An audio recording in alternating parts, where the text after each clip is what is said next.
Sir అయితే ఈ backlash విషయంలో సరే మీడియా కొంత సెక్షన్ మీడియా చేసిన అంటున్నారు మీరు పదే బాగుంది సార్ వినడానికి. బట్ డోంట్ యూ థింక్ సినిమాలో రియల్ గా ఏం ప్రాబ్లం లేదా? అదే ఇక్కడ ఎదురుకుంటుందా సినిమాలో ప్రాబ్లం మాట్లాడుకుందా దా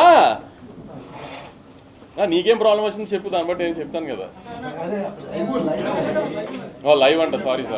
ఇప్పుడు నేను చెప్పిన సినిమా ఏంటో, ఒక జైరామ్ క్యారెక్టర్ అనే ఆయన వాళ్ళ వైఫ్ అతను ఎందుకు వదిలేసినో అతనికి తెలుసు, ఒక రీజన్ ఉంది అతనికి.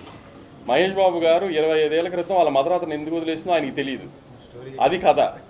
దాన్ని ఇప్పుడు మీరు ఇంకో రకంగా ఊహించేసుకుని, ఇప్పుడు కుమార్ అన్నట్టు పోకిరి అని ఊహించుకుని వస్తే మీరు డిసప్పాయింట్ అయ్యి ఉండొచ్చు. అది రీచ్ అవ్వాల్సిన ఆడియన్స్కి రీచ్ అయింది కదా. కొంతమంది రివ్యూస్ ఎమోషన్ లేదండి అంటే, ఎమోషన్ అంటే ఏంటి? మహేష్ బాబు కూర్చొని ఏడుస్తూ ఉండాలి ఏంటి? అదే అంటే ನಾನು ఎగ్జాక్ట్లీ లొకేషన్ లేట్గా వచ్చామో కానీ ముందు చెప్పా నేను.